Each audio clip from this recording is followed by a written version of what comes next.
입니다. 우리 제목 한번 같이 읽어볼까요? 시작. 보이지 않는 현실을 보이는 현실로 가져오는 능력. 오늘 본문 말씀 히브리서 11장 1절입니다. 히브리서 11장 1절 같이 한번 읽도록 하겠습니다. 시작. 믿음은 바라는 것들의 실상이요 보이지 않는 것들의 증거니. 우리가 계속 살펴보고 있는 것처럼요, 성경에서 가장 중요한 주제를 꼽으라면 단연 믿음이 포함될 거예요. 이 믿음이란 단어, 믿음이란 주제는요, 우리의 신앙생활, 교회 생활에서 가장 많이 사용되어지고 다뤄지는 주제이자 단어일 것입니다. 그런데 제가 사역을 해보니까요, 많이는 아니지만 그래도 한 18년 정도 그래도 사역했던 것 같아요. 그래서 다양한 사람들을 만나고 직접적으로 또는 간접적으로 사람들의 믿음의 여정을 옆에서 지켜보는 기회들이 있었는데요. 제가 이 사역 가운데 좀 발견하고 느끼게 되는 것은 많은 사람들이 교회를 다니지만 믿음이 무엇인지를 올바로 이해하지 못한 채 그저 교회 문화에서 자라왔으니까 야, 믿음으로 해. 야, 믿음으로 가는 거야. 그러니까 믿음이 너무 상투적이고 추상적으로 이해하고 있는 거예요. 그러니까 어떻게 해요? 믿음의 사용도 추상적으로 드리고 있는 것을 보게 되었어요. 그 누가복음 18장에 보면 과부와 불의한 재판장의 이야기가 나오는데요. 그 비유의 맨 마지막에 예수님이 이렇게 말씀하십니다. 그러나 인자가 올 때에 세상에서 믿음을 찾아볼 수 있겠느냐. 인자가 올 때가 언제예요? 마지막 때잖아요. 근데 예수님이 뭘 얘기해요? 그 비유의 끝에 그 마지막 때에 내가 과연 세상 가운데 믿음을 찾아볼 수 있겠느냐라고 말씀하세요. 만약 오늘날 교회 다니는 사람들이 다 충만한 믿음을 갖고 있다면, 믿음을 가진 사람들이 많다면 주님이 이런 얘기를 하셨을까요? 많은 사람들에게 믿음이 있다면 예수님은 아마 이런 말씀을 안 하셨을 거예요. 이 말씀은 마지막 때에 예수님이 찾으시는 믿음의 사람들이 다수가 아닌 소수일 수 있음을 이 구절이 얘기해 주고 있어요.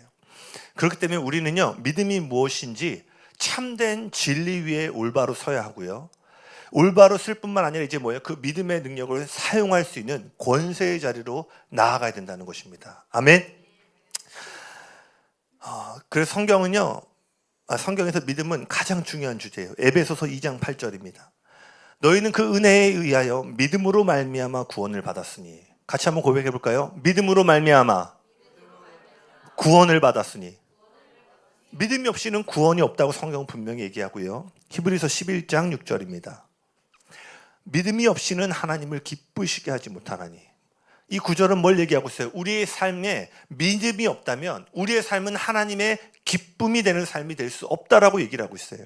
고린도서 5장 7절은 이렇게 말합니다. 이는 우리가 믿음으로 행하고 보는 것으로 행하지 아니함이로다. 그리스도의 삶을 어떻게 정의하고 있어요? 믿는 자들은 눈에 보이는 것을 따라가는 인생이 아니라 믿음으로 행하는 삶이라고 말하고 있어요. 디모데전서 6장 12절은 이렇게 얘기합니다. 믿음의 선한 싸움을 싸우라. 영생을 취하라. 이를 위하여 내가 부르심을 받았고 많은 증인 앞에서 선한 증언을 하였도다. 고백해 보실까요? 믿음의 선한 싸움을 싸우라. 그러니까 믿음이 없으면 영적인 싸움을 할 수가 없다라는 거예요.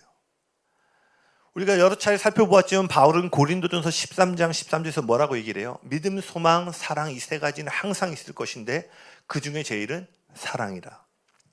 바울은 우리의 신앙에 있어서 으뜸이 되는 가치, 주제는 사랑이지만 이 모든 것의 시작이 어디 있다고 돼 있죠? 믿음이 첫 단추에 있다라는 거예요. 이처럼 믿음은 성경에서 가장 중요한 주제입니다. 그래서 그리스도인의 정체성도 뭐라고 얘기를 해요? 믿는 자, 빌리버라고 얘기하잖아요. 믿는 자. 우리는 몇 차례에 걸쳐서요, 성경에서 말하는 믿음이 바로 믿음에서 믿음으로, 즉 우리의 믿음을 언급하기 전에 예수님이 시작하신 믿음에 대한 것임을 살펴보았어요. 그리고 지난 시간에는요, 누구든지 그 주님을 믿는 자들 안에 그 예수님의 믿음이 있음을 살펴보았습니다. 그러니까 믿음은 성경적인 정의의 첫 출발이 뭐였어요? 나로부터 시작되는 것이 아니라 예수님으로부터 시작되고, 나의 믿음은 뭐예요? 예수님이 하나님 앞에서 가지시고 보이셨던 믿음, 그 믿음에 대한 승복을 할 때 우리 안에 믿음이 옴을 살펴보았어요. 히브리서 12장 2절입니다. 같이 읽기 원합니다. 히브리서 12장 2절 같이 읽겠습니다. 시작. 믿음의 창시자요 완성자이신 예수를 바라봅시다. 여기 보시면은요, 영어 성경으로 보면 이 단어가 전 너무 좋더라고요. 여기 보면 창시자를 author라고 돼 있어요. 저자. 그러니까 믿음을 처음으로 쓰신 분이라는 거예요. 그리고 피니셔, 완성자가 되신다라고 얘기하고 있어요. 믿음의 저자라는 표현 너무 좋지 않아요? 저만 좋나요? 할렐루야. 그 작가처럼 주님이 믿음이 무엇인지를 쓰시고 시작하셨고요. 그분이 그 모든 것을 완성하셨다는 거예요. 그렇기 때문에 예수님이 가지셨던 믿음은요, 우리처럼 불완전하고 연약한 믿음이 아니라 뭐예요? 완성되고 완전한 믿음이었다는 거예요. 그렇기 때문에 그분이 이루신 구원 사역 역시 불완전한 사역이 아니라, 제 사역은 불완전하지만 예수님이 행하신 십자가의 사역은 뭐예요? 완전하고 온전하고 완성된 사역이라는 거예요. 그래서 누구든지 우리 모두가 어떠한 인생을 살아왔든지 상관없이 그 예수님의 완성된 믿음과 완성된 사역을 붙잡는 자마다 구원을 얻게 되는 거예요. 할렐루야. 또한 누구든지 예수 그리스도를 구주로 영접한 이들이라면 예수님이 가지셨던 믿음을 소유하고 있다. 이걸 살펴보았죠. 그렇다면 이제 믿음에서부터 믿음. 그럼 이 믿음을 출발하였어요. 이제 우리의 믿음에 대해서 조금 더 살펴보기를 원하는데요. 믿음을 공부하는 데 있어서 매우 중요한 열쇠가 되는 구절이 바로 오늘 우리가 읽었던 히브리서 11장 1절의 말씀입니다. 한 번만 더 다시 읽어볼까요? 시작. 믿음은 바라는 것들의 실상이요 보이지 않는 것들의 증거니. 이 구절에는요, 믿음에 관련되어서 중요한 두 가지 진리가 담겨 있습니다. 첫 번째는요, 믿음은 바라는 것들의 실상이라는 거예요. 그리고 두 번째는 보이지 않는 것들의 증거다. 아마 두 번째 거는 다음 시간에 좀 살펴볼 것 같은데, 오늘 이 바라는 것들의 실상이 무엇인지를 보기를 원합니다. 여러분, 바라는 것을 가리켜서 뭐라고 하죠? 소망이라고 하죠. 그래서 킹 제임스 버전을 보면요, 이 구절을요 이렇게 번역합니다. 믿음은 소망하는 것에 대한 실제다. 소망은요, 아직 현실이 되지 않은 거죠. 우리의 소원은 통일. 네네. 어릴 때 막 포스터 그렸던 것 같아요. 통일 됐어요, 안 됐어요? 물론 소원과 소망을 또 구분해야 될 것도 있지만, 소망은 뭐예요? 바라지만 현실이 되지 않은 거예요. 그렇기 때문에 소망은 비현실적인 겁니다. 그런데 믿음은요, 눈에 보이지 않는 그 비현실을요, 아까 뭐라고 됐어요? 바라는 것들의 실체라고 되어 있었어요. 현실의 영역으로 가져오는 것이 믿음이라는 거예요. 정리하면은요, 믿음이란 아직 현실에 존재하지 않는 것을 붙잡아서 눈에 보이는 현실의 영역으로 끌어오는 거예요. 믿음은요, 영의 차원에서 이루어지는 일입니다. 우리는 흔히 영의 영역을 가리켜서요, 4차원의 영역이라고 얘기를 해요. 조용기 목사님이 4차원의 영성이라는 걸 쓰셨죠. 그러니까 우리가 살고 있는 이 물리적인 세계를 3차원으로 보는데, 하나님의 영역을 4차원, 그러니까 우리의 차원에서 이해할 수 없는 영역으로 표현을 했어요. 여러분, 1차원이 뭐죠? 선으로 이루어져 있어요. 그러니까 1차원은 앞뒤밖에 없는 거죠. 2차원은 뭐예요? 면입니다. 이 선들이 연결되어져서 위아래라는 개념이 생겨요. 여러분, 이 종이가 있고요. 여기에 제가 만약 펜으로 선을 그으면 이 종이가 2차원이고 이 선이 1차원이 되죠. 그러면요, 이 1차원은 2차원의 지배를 받게 됩니다. 무슨 말이냐면요, 이 선을 더 긋고 싶어. 한 100m 긋고 싶은데 이 2차원이 끝나는 순간 내가 아무리 더 긋고 싶어도 선을 그을 수가 없어요. 즉 1차원은 2차원의 지배를 받게 됩니다.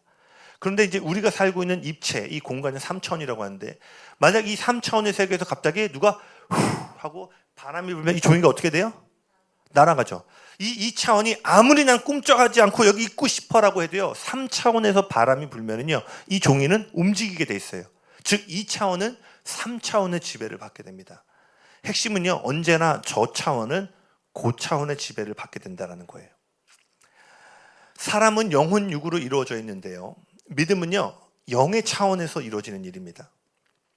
즉 영의 차원에서 일어나는 일이요, 우리의 혼의 차원과 육의 차원을 지배하게 되는 거예요. 즉 보이지 않는 영역에서 이루어진 일이요, 눈에 보이고 인지할 수 있는 현실을 지배하게 되는 거예요. 이것이 바로 예수님이 말씀하신 뜻이 하늘에서 이루어진 것처럼 땅에서 이루어지기를 구하라라는 가르침입니다. 하늘의 현실이 이 땅의 현실을 다스리도록 하는 것이 뭐예요? 믿음이라는 거예요. 아멘이십니까? 그렇기 때문에 믿었다면은요, 영의 세계에서는 이미 이루어진 일이에요. 그러나 영의 세계에서 이루어진 일이요, 지금 우리가 발을 내딛고 있는 땅의 현실에서 나타나기까지는요, 때로는 시간이 걸려요. 어떤 경우는 즉각적으로 그 하늘의 현실이 땅에 나타날 때도 있지만요, 어떤 경우에는요, 그 하늘에 이미 이루어진 현실이요, 눈에 보이는 현실까지 도래하기까지 일정 기간의 시간이 걸린다라는 거예요. 다니엘서 10장 12절에서 14절입니다. 다니엘서 10장 12절에서 14절 말씀. 우리 한번 같이 읽어볼까요? 시작. 그가 내게 이르되 다니엘아 두려워하지 말라.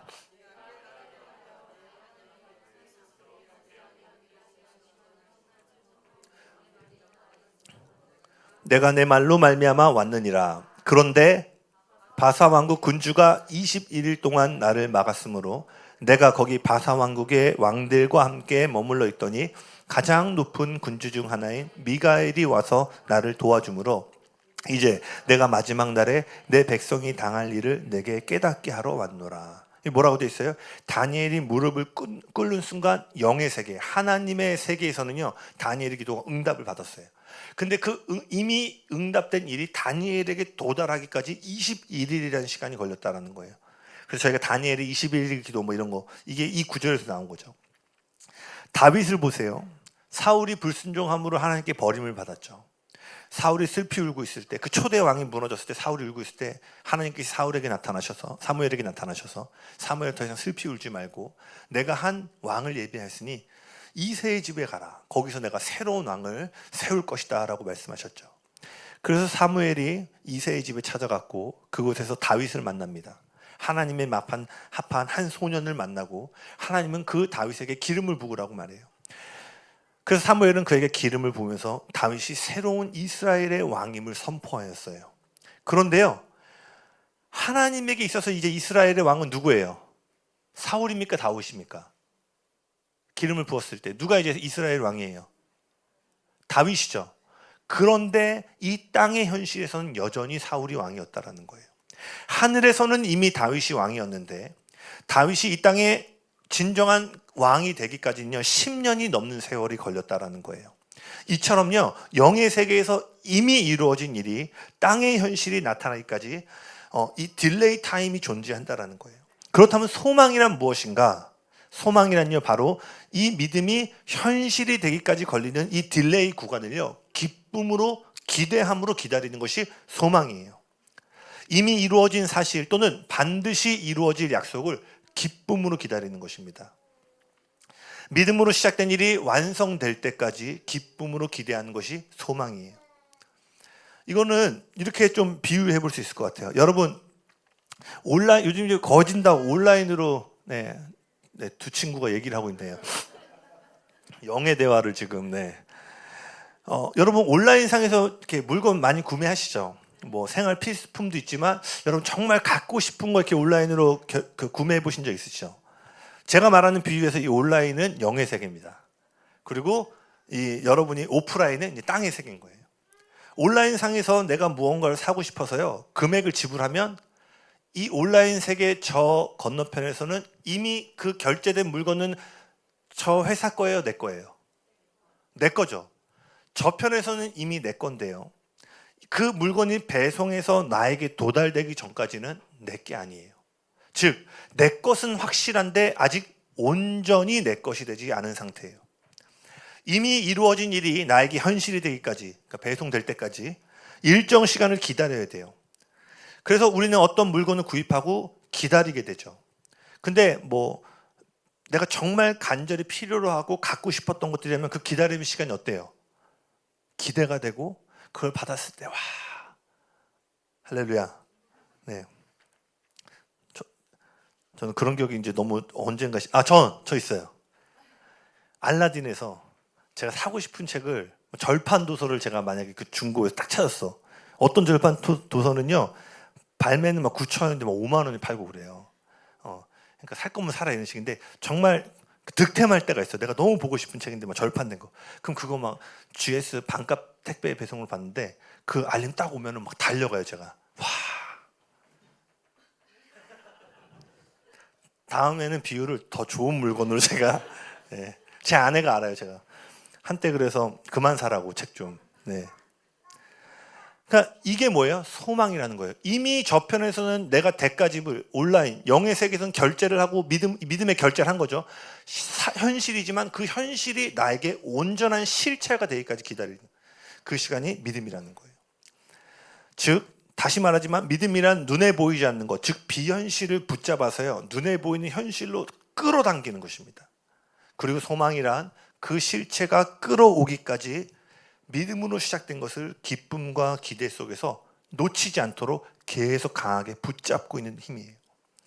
믿음과 소망은요 매우 긴밀하게 연결되어 있어요. 왜냐? 믿음은 소망이라는 토양에서 자라나기 때문이에요.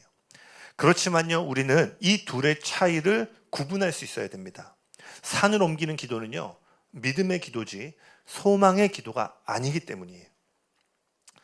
좀 더 살펴보기를 원하는데요, 우리가 오늘 읽었던 히브리서 11장 1절 말씀은 믿음이 소망이 아님을 분명하게 말하고 있습니다. 제가 거듭 이야기하는 것처럼 믿음은 보이지 않는 현실을 지금이라는 이 땅 가운데 가져오는 능력이기 때문에 시제가 어떻게 돼요? 현재형이에요. 믿음은 늘 현재형입니다. 그러나 소망은 이미 시작되었지만 아직 완성되지 않은 것을 바라보기 때문에 미래적이에요. 이걸 잘 이해하셔야 돼요. 예를 들어서 우리 중에 누군가가 지금 재정적인 어려움을 갖고 있을 때 재정적인 어려움을 해결해 줄 재정의 공급을 기대하고 바라는 건 뭐예요? 이 상황에 대한 소망의 마음을 품는 거예요. 그런데 믿음은 뭐예요? 내가 지금 필요한 재정을 이미 갖고 있음을 확신하는 게 믿음이라는 거예요. 그래서 소망은요 이렇게 해야 합니다. 내가 언젠가 갖게 될 거야. 근데 믿음은 뭐예요? 내가 지금 가지고 있어. 마가복음 11장 24절 한번 같이 읽겠습니다. 시작. 그러므로 내가 너희에게 말하노니 무엇이든지 기도하고 구하는 것은 받은 줄로 믿으라. 그리하면 너희에게 그대로 되리라. 아멘. 소망하면 받을 것이라고 돼 있나요? 아니에요. 믿으라. 그리하면 받을 것이다. 그래서 우리는 믿음과 소망의 차이를 잘 이해해야 돼요. 지금 이루어져야 하고 지금 필요한 일들에 대해서요 소망의 기도를 하는 것은요 올바른 모습이 아니기 때문이에요. 예수님은 아픈 자들이 찾아왔을 때 하나님의 뜻이라면 치유되기를 원합니다. 이렇게 기도하신 적이 단 한 번도 없으셨죠. 그들에게 필요한 것은 언젠가 치유받는 게 아니라 예수님을 찾아오는 사람 다 뭐예요? 지금 치유받기를 원하는 거예요. 그들에게 필요한 것은 미래가 아니라 현재였어요. 그렇기 때문에 예수님은요 믿음의 기도로 언젠가가 아니라 지금 그 치유의 능력을 행하셨다는 거예요. 반면 주님의 다시 오심, 재림에 대해서 말씀하실 때는요 끝까지 포기하지 않고 인내함으로 소망의 낯을 내려서 올바른 자리에서 벗어나지 않고 계속해서 믿음의 자리에 서 있을 것을 당부하셨어요. 주님이 언제 오시는지 때와 시기는 아무도 알지 못합니다. 그러나 그분이 다시 오시는 것은 분명한 사실이에요.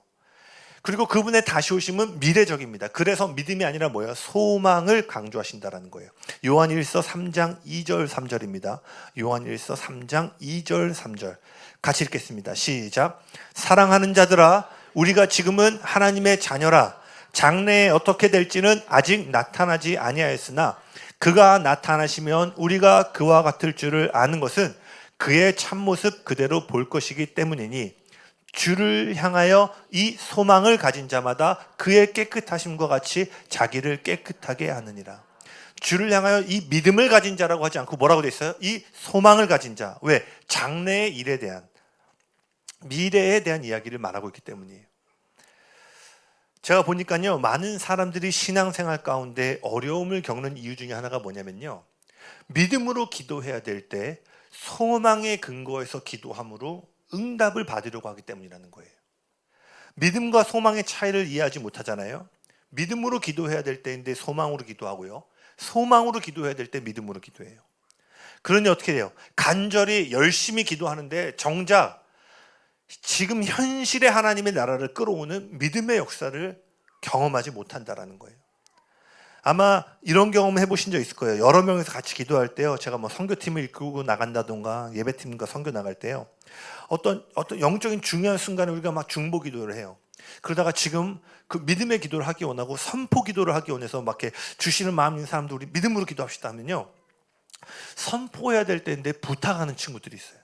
하나님 예배 가운데 돌파가 있게 해주세요. 근데 그때 필요한 거면 오늘 예배 가운데 돌파가 있을 것입니다. 돌파될 지어다. 그러니까 믿음의 기도를 해야 되는데요 이 믿음과 소망의 구분이 잘 못하고 또는 이 믿음의 기도와 선포 기도를 많이 하지 않은 사람들은요, 기도 딱 시키잖아요. 선포 기도 못해요. 여러분은 한번 여러분 자신을 돌이켜 보시겠어요? 여러분의 기도에 요청과 간구가 많은지 믿음의 선포와 믿음의 기도가 많은지. 아마 이 선포 기도와 믿음의 기도를 많이 해보신 분들은 제 말이 무엇인지 이해하실 거예요. 여러분 기억하셔야 됩니다. 응답은요, 믿음을 통해서 옵니다. 믿음은 보이지 않는 현실을 뭐라고요? 보이는 영역에 실체로 끌어오는 능력이기 때문이에요. 아까 말했던 것처럼요, 어떤 사람들은 믿음으로 선포해야 할 때인데 소망으로 간구합니다. 심지어 이런 사람들은요, 소망 가운데 기도하는 것을 겸손의 표현이라고 생각해요. 예를 들어 치유의 경우를 보세요. 치유를 향한 하나님의 뜻, 성경의 뜻은 분명합니다. 예수님은요, 단 한 번도 누군가의 믿음을 더하기 위해서 질병을 주신 적이 없어요. 세진아, 네가 믿음이 약하구나, 믿음이 좀 강해져야 될 것 같은데 질병 하나 받아라, 그러신 적이 단 한 번도 없어요. 예수님은 우리의 믿음을 키워주기 위해서 질병을 주신 적이 없어요. 예수님은 항상 뭘 하셨어요? 병든 자를 고치셨어요. 물론 예수님께서 당시에 모든 아픈 자들을 다 고치신 것은 아니었지만 그분께 나온 모든 병자들은 고치셨어요. 베드로전서 2장 24절입니다. 베드로전서 2장 24절 같이 읽겠습니다. 시작. 친히 나무에 달려 그 몸으로 우리 죄를 담당하셨으니 이는 우리로 죄에 대하여 죽고 의에 대하여 살게 하려 하심이라. 그가 채찍에 맞음으로 너희는 나음을 얻었나니. 아멘. 이 말씀 뭐라고 돼 있어요? 치유해 주시겠다? 아니에요. 완료형, 완성형으로 나음을 얻었다라고 돼 있어요. 완성된 치유를 이 구절에 선포하고 있습니다. 그리스도 안에 있는 믿는 자들에게 속해 있는 것이 무엇인지를 말해주는 거예요. 물론 우리 중에는요, 그런 치유의 능력을 경험해 보신 분들도 있고 경험해 보지 못한 분들도 있을 거예요. 제자들이 귀신 들린 아이를 둔 아버지를 찾아왔을 때 그 아들에게 치유의 응답을 가져오지 못한 것처럼요, 때로는 우리의 믿음의 부족함으로 인해서 성경이 기록하고 있는 치유의 능력을 경험하지 못했을 수도 있습니다. 그러나 여기가 중요해요. 우리가 경험하지 못했다고 해서요, 예수님이 완성하시고 나타내신 치유의 기준을 바꿀 권한이 있는 것은 아니라는 거예요. 다시요. 내가 오늘 성경과 초대교회에 있는 치유를 경험하지 못했다고 해서 예수님이 약속하시고 성취하신 치유의 사역의 기준점을 옮겨놓을 수 없다라는 거예요. 성경은 분명하게 말합니다. 그분이 채찍에 맞음으로 나을 것이다가 아니라 나음을 얻었다. 그분의 보혈과 십자가 안에서 치유는요, 이미 이루어진 현실이라는 거예요. 아멘이십니까? 그렇다면 우리가 아픈 자를 만났을 때 드려야 될 기도는 뭐예요? 소망의 기도가 아니라 이미 완성된 치유를 향한 믿음의 기도를 드려야 된다는 거예요. 그런데 많은 사람들이 실패를 두려워합니다. 그래서 믿음으로 기도해야 되는 순간을요, 소망의 기도로 대체하는 거예요. 하나님, 당신의 뜻이라면 이 형제를, 이 자매를 치유하여 주십시오. 하나님 뜻이라면 이 자녀를 고쳐주시기를 부탁드립니다. 이런 기도에는요, 위험 부담이 없어요. 아니면 하나님의 뜻이 아니었나 보다라고 싹 빠져나가면 되는 거예요. 치유가 되지 않아도 하나님의 뜻이 아니었다라는 해석을 가능케 합니다. 그런데요, 믿음으로 치유를 선포할 때는요, 위험을 감수해야 돼요. 믿음으로 치유를 선포했는데 아무 일도 일어나지 않는 경우에 나의 믿음 없음이 드러나기도 하고요, 또는 내 기도가 잘못된 것일 수 있다는 사람들로부터 평가를 감내해야 돼요. 오늘 저 아들에게 치유가 임했습니다, 제가 막 선포했는데 일주일 뒤였는데 여전히 아파. 그럼 우리 전선생 영빨이 안 되시네. 그거를 감내해야 된다고요. 믿음의 기도. 그냥 소망의 기도하면 어떻게? 하나님의 뜻이라면 낫게 하여 주십시오. 일주일 뒤에 안 났어. 그럼 뭐야? 하나님의 뜻이 아닌가?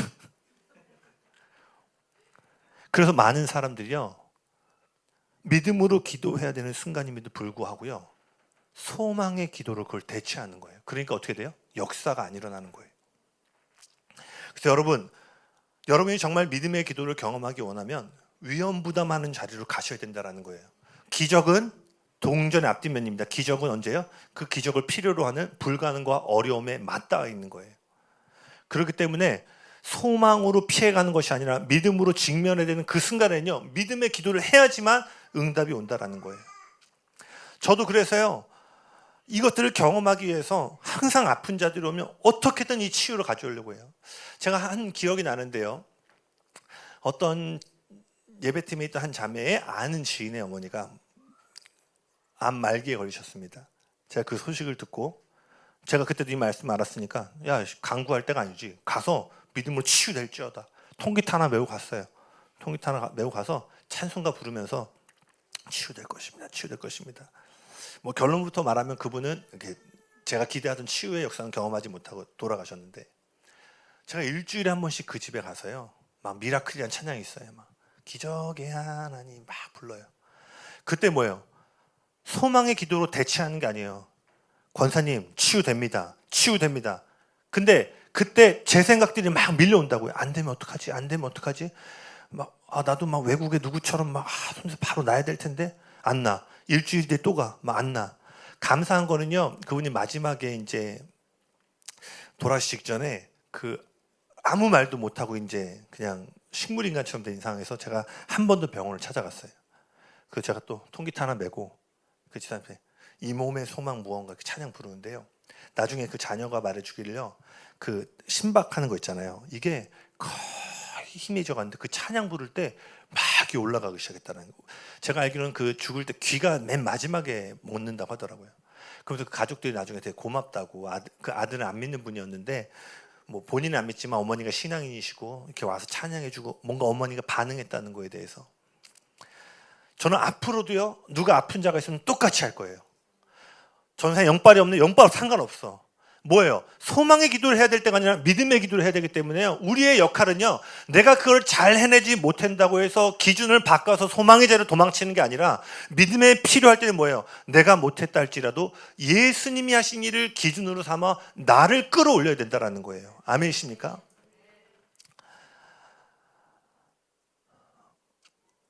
제가 만약 누군가에게 이미 저녁을 사주기로 했어요. 예를 들어 재범이가 어느 날 전사님 저 이번 주에 저녁 좀 한번 사줄 수 있어요? 금요일 날 금요 예배 전에. 그럼 재범 사줄게. 최근에 재범이가 저를 사줬는데, 그럼 뭐 사준다는데 또 제가 마다할 이유는 없으니까요. 제가 또 많이 사줬었으니까 짜장면에 탕수육 중짜까지. 그 사주기로 했어요. 근데 갑자기 2시간 뒤에 전사님 오늘 저녁 사주시는 거죠? 저녁 사주세요. 그럼 야, 메뉴만 생각해. 근데 2시간 뒤에 전사님 오늘 저녁 사주시는 거죠? 그럼 제 기분이 어떨까요? 이렇게 뭐 웃은 얘기지만 이건 뭐예요? 재범이가 계속 저한테 거듭 사줄 거냐고 묻는 건요, 저녁을 사주기로 한 제 능력을 의심하는 거예요. 진짜 저는 사줄까? 왜냐면 제가 몇 번 애들 다 사준다고 했거든. 매번 카드가 연속으로 2번인가 없고 뭐 쓸 수 있는 쿠폰이 있었는데 편의점 다른 데 거고. 그래서 애들이 이제 뭐 기술 쓰는 거냐고. 저는 뭐 갑자기 어느 날 갔는데 저는 또는 아니죠 뭐 이러면서. 그리고 재범이가 저한테 얘기할 정도니까, 막내가 전사님 또 아니죠 뭐 이렇게 할 정도로 제가 의도한 건 아닌데. 그러니까 재범이가 만약 계속 그렇게 묻는다는 건 뭐예요? 저의 지불할 능력을 의심하는 거예요. 겉으로 보기에는 전사님 예의 바르고 정중하게 모습을 갖춘 표현일 수 있지만 실상은 뭐예요? 그 공손함과 예의 뒷면에는 뭐예요? 저녁을 공급해 줄 것이라는 전도사님의 능력을 이해하지 못하고 의심하기 때문이에요. 제가 말하고 싶은 건 뭐냐면요, 하나님이 이미 치유를 포함한 모든 것을 완성해 주신 것들이 있는데 그것을 사용이 될 때 하나님 치유해 주실 수 있겠어요? 하나님의 뜻이라면 치유해 주세요라는 이 기도가 사실은 소망의 기도가 아니라 하나님이 이미 이루신 일들에 대한 불신과 무지함으로 오는 기도라는 거예요. 근데 그것을 나는 소망의 기도라고 착각하고 기도하고 있는 거예요. 그러니까 아무리 열심히 기도하고 간절히 기도해도요, 역사가 안 일어나는 거예요. 왜? 기도의 겉모양은 공손하고 예의 바르고 영적으로 보이지만 실질적으로는 전사님 밥 사줄 거예요? 라는 식으로 그와 같은 모습으로 하나님의 능력을 의심하고 있기 때문이에요. 이처럼 우리는 믿음으로 기도해야 하는 순간에 믿음을 발휘하지 못한 채 소망이란 이름으로 우리의 불신앙을 감출 수 있다는 사실을 기억하셔야 돼요. 그리고 더 안타까운 사실은요, 이러한 기도가 방금 말한 것처럼 진리에 대한 무지와 불신 가운데 기초한 기도임에도 불구하고 당사자는 소망 가운데 기도했다라고 생각한다는 거예요. 이해되시죠? 하나님의 뜻이라면 치유해 주세요라고 이 기도를 하고 내가 지금 방금 불신의 기도를 드렸어 라고 하는 사람이 아무도 없죠. 난 잘 기도했다고 생각한다는 거예요. 그렇기 때문에 응답받지 못하는 것은 어쩌면 당연한 것일지 모르겠습니다. 다시 말합니다. 내가 잘 해내지 못한다고 해서 예수님께서 우리에게 보여주신 기준을 바꿀 권한은 없다는 것이에요. 아멘이십니까? 질병 앞에서 우리가 추구해야 될 자세는요, 치유가 이루어지기를 소망하는 것이 아니라 예수님이 이미 완성하신 치유의 사역을 뭐예요? 선포해야 되는 거예요. 우리가 경험하지 못했을지라도 우리는 이루어지지 않은 경험을 기준으로 삼는 것이 아니라 예수님이 경험하신 일을 기준으로 삼아야 된다는 것입니다. 구원도 마찬가지 아니에요? 오늘 누가 여러분 전도를 해왔어요. 그리고 구원을 받기 원하면 이렇게 기도해 주시겠어요? 주님, 이 친구가 언젠가는 구원받게 해주십시오. 네, 웃으시죠? 아무도 그렇게 기도 안 할 거예요. 왜 그렇죠? 구원은 이미 완성되었기 때문이에요. 그렇기 때문에 누군가 예수님을 믿기 원하면 어떻게 해야 돼요? 사역자이건 전도자이건 모두가 구원에 관련된 진리를 설명해주고, 오늘 저와 함께 이 진리를 붙잡고 함께 영접 기도하기 원하십니까? 입으로 시인하여 구원에 이르니까. 그러면서 그 진리를 설명하고 같이 그 믿음을 붙잡고 기도함으로 구원은 어떻게 돼요? 즉시 이루어지게 돼 있죠. 이때 필요한 건 소망의 기도가 아니에요. 진리의 선언과 믿음의 기도로 구원은 즉시로 이루어지는 거예요. 잘 이해되시죠? 치유에 대한 것들이 주제가 익숙하지 않다면 구원으로 오면은 더욱더 분명해진다는 거예요. 그렇기 때문에 믿음이 필요한 순간에는 소망의 기도가 아닌 믿음의 간구를 해야 된다는 것입니다. 그렇다면 결론입니다. 우리가 이 믿음의 기도의 자리를 어떻게 나아갈까? 산을 옮기는 자리에 서려면 어떻게 해야 될까? 로마서 10장 17절입니다. 로마서 10장 17절. 같이 읽겠습니다. 시작. 그러므로 믿음은 들음에서 나며 들음은 그리스도의 말씀으로 말미암느니라. 많은 분들이 아는 것처럼 믿음은요, 하나님의 말씀을 들을 때 오게 됩니다.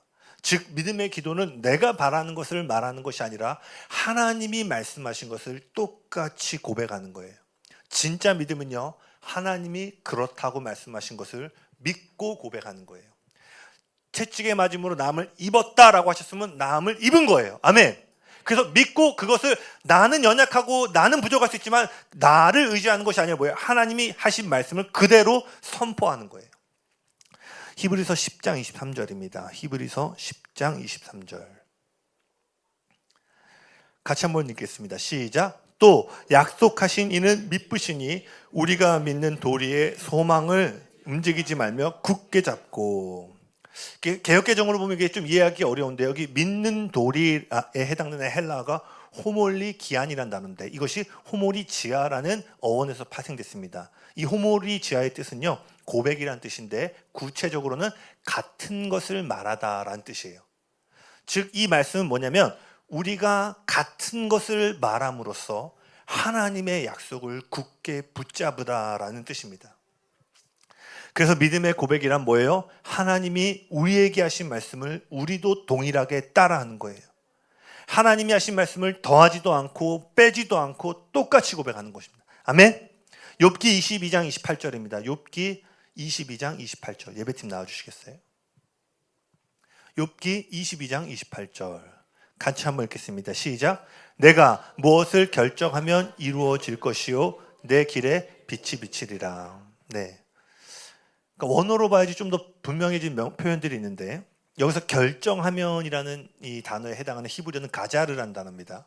가자르 또는 카자르라는 단어인데 명령하다, 선언하다라는 뜻이에요. 그러니까 즉 네가 무엇을 선언하고 명령하면 이루어질 것이다라는 뜻입니다.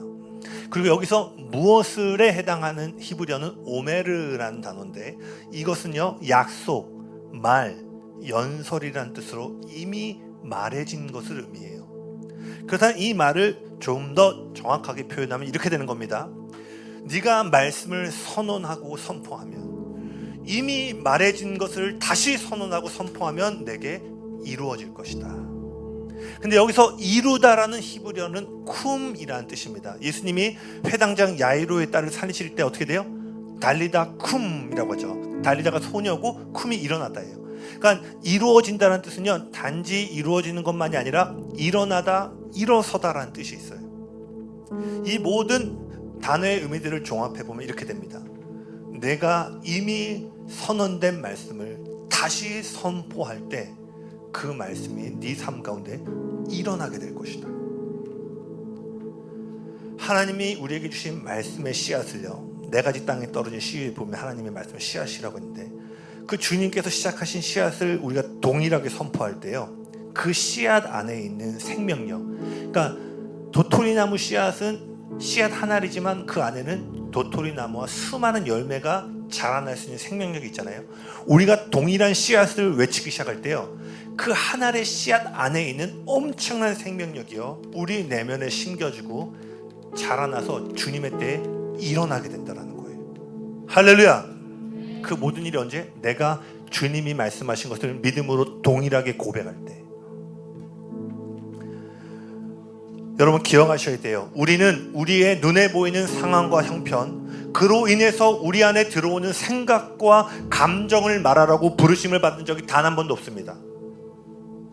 할 수 있어요? 제 말은 하나님이 그것을 하라고 부르신 적이 없어요. 그분은 오직 하나님이 말씀하신 것을 다시 선포하라는 부르심을 우리에게 주셨을 뿐입니다. 약속의 땅을 정탐한 12정탐꾼의 이야기를 보세요. 40일 동안 가나안 땅을 정탐하고 돌아온 뒤에 10명은 어떻게 됐죠? 부정적인, 그 땅에 분명 하나님이 말씀하신 것처럼 젖과 꿀이 흐르는 것은 분명하지만 그곳에 어마어마한 거인들이 살고 있다. 그들의 크기와 그들의 능력을 볼 때 우리는 메뚜기와 같은 존재들이다. 절대로 못 들어간다라고 얘기해요. 근데 그때 우리가 아는 것처럼 갈렙과 여호수아는 하나님이 주신 약속을 말했죠. 민수기 13장 30절, 올해 우리 교회 말씀인데요, 같이 읽어볼까요? 시작. 갈렙이 모세 앞에서 백성을 조용하게 하고 이르되 우리가 곧 올라가서 그 땅을 취하자 능히 이기리라. 아멘. 이 결과가 어떻게 됐어요? 오직 여호수아와 갈렙만이 약속의 땅에 들어갈 수 있었어요. 어린 세대를 제외하고 특정 나이 이상의 세대에서는 오직 여호수아와 갈렙만이 약속의 땅에 들어갈 수 있었습니다.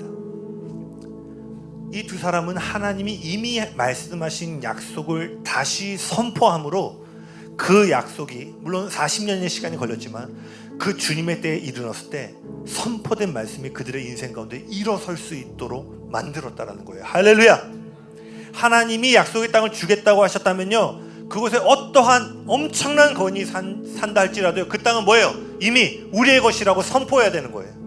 우리가 해야 할 일은요, 그곳에 거주하는 거인이 어떻게 생겼고 그 거인 때문에 우리 일단 뭐야? 내가 저기로 가야 되는데 재정의 거인이 있고 관계의 거인이 있고 불확실함의 거인들이 있는데 우리의 역할은 분명히 주님이 나를 저기로 가라고 하셨는데 돈이 없어요. 관계가 어려워요. 내 타임 플랜이 올 때 저 미래가 정말 잘 그려지지 않아요를 말하는 것이 아니라 주님이 가라고 했으면 뭐예요? 저곳이 내 땅임을 선포해야 된다는 거예요. 우리가 해야 될 역할은 뭐예요? 책임은 뭐예요? 내 감정과 눈에 보이는 상황과 형편이 아니라 나에게 하신 말씀을 붙잡고 다시 선포하는 거예요. 아멘. 그럴 때 뭐예요? 그 일들이 우리의 삶 가운데 일어나게 된다는 거예요. 아멘. 그래서 여러분의 감정을 의지하면요, 여러분의 신앙은 요동치는 파도와 같이 흔들리게 됩니다. 저도 항상 교회에 나와서도 그렇고 제가 기도할 때 많이 얘기 드렸잖아요. 저는 딴 거 없어요. 요한일서 5장 14절 15절, 그를 향하여 우리가 가진 바 담대함은 이것이니 그의 뜻대로 무엇을 구하면 들으심이라 써있고, 그의 뜻대로 우리가 그에게 구하는 것을 그가 들으시는 줄 안즉 우리가 그에게 구한 것을 또한 얻은 줄을 아느니라. 얻을 것이다가 아니라 그럼 전 뭐예요? 하나님 지혜와 계시어 주십시오. 이거 하나님 뜻이잖아요. 그럼 내 기도 어떻게 해? 받았다. 오늘 묵상할 때 내가 놀라운 이전에 내가 발견하지 못한 지혜를 발견하게 해주셔서 감사합니다라고 기도해요. 발견하고 나서 감사합니다가 아니라 왜? 이미 받았다. 들으시는 줄 안즉 그에게 구한 것을 얻었다라고 돼 있잖아요. 할렐루야. 이런 식으로 이미 나의 믿음을 왜냐면 나를 보면 처져요. 저도 맨날 승리하고 돌파하면서 오는 게 아니잖아요. 99%는 할렐루야. 교만입니다. 장난치고. 저도 낙심하고 있고 나 자신을 볼 때 자신감이 없어서 올 때도 있어요. 근데 그때 내 눈앞에 상황, 내가 이 개척교회 잘 이끌어갈 수 있을까? 순간 그 생각이 들어올 때 탁 떨쳐내요. 주님 나를 오병이어 먹이려 하셨습니다. 할렐루야. 우리 가정 그 일을 할 것입니다. 아멘. 떠돌아다니는 말씀이 아니라 내 인생 가운데 주셨던 말씀이니까 하나님 세계 선교 감당하는 교회가 될 것입니다. 아멘. 감사한 거는요, 저는 사실 교회 개척하고 제 리더십에 대한 걱정은 좀 해봤어요. 내가 이게 잘 읽고 나 성경 공부는 잘하는데 리더십이 잘 할 수 있을까 생각하지만 교회에 대한 걱정은 제가 해본 적이 없어요. 왜? 하나님은 생존하도록 나를 이곳에 부르신 것이 아니라 부흥하도록 나를 부르셨기 때문에. 아멘. 그러니까 제가 초지일관 뭐 얘기해요? 2명 평일에 저 혼자 있어요. 아람 형제 어디죠? 저기 뒤에 계신 분. 늘 평일에 저 형님 오시면 저 낙지 사주시고, 없으면 혼자 자리세라고 감사해요. 늘 점심 사주셔가지고 없으면 혼자 먹고. 그래도 뭐예요? 세계 선교 간다가 선교되게 되죠.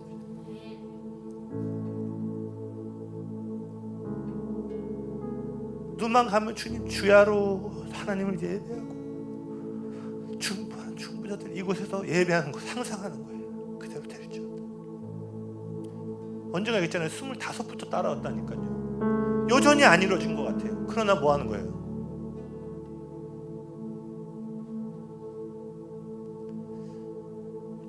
그 일들이 내게 선포되었다면 의심하지 않고 나를 통해 열방을 변화시키는 예배자들이 일어날 것이다. 세계 선교가 간다는 교회는 이것을 세우실 것이다. 아멘. 제 형편을 얘기하는 게 아니에요. 여러분, 오늘 우리가 믿음의 기도를 드린다는 것은요, 여러분의 형편이 지금 좋으신 분들도 있고 어려운 분들도 있을 거예요. 그러나 소망의 기도로 인내해야 될 때는 그렇게 해야 되지만, 지금 여러분의 가정과 일터와 여러분의 꿈과 소망을 향해 만약 믿음으로 기도해야 될 때라면요, 거인에 대해서 말하기를 멈춰야 돼요. 여러분 안에 있는 감정의 거인에 대해서 말하기를 멈춰야 돼요. 이제 뭐예요? 하나님이 얼마나 크신 분인가를 얘기하셔야 되는 거예요. 아멘. 그럴 때 하나님이 놀라운 일을 여러분의 인생 가운데 행하실 줄로 믿습니다. 아멘. 우리 이 시간 마지막으로 한 찬양 고백하고 우리 기도하기 원하는데요, 괜찮으시면 우리 자리에 일어나셔서요, 우리 마지막 찬양, 그렇게 하나님, 내가 지금 일어선 것처럼 내가 이 찬양을 고백하고 내 눈앞에 보이는 세상의 거인들, 생각의 거인이 아니라 하나님의 크심을 찬양하기 시작할 때 내 삶 가운데 그 일들이 일어나게 하여 주시옵소서. 일어날지어다.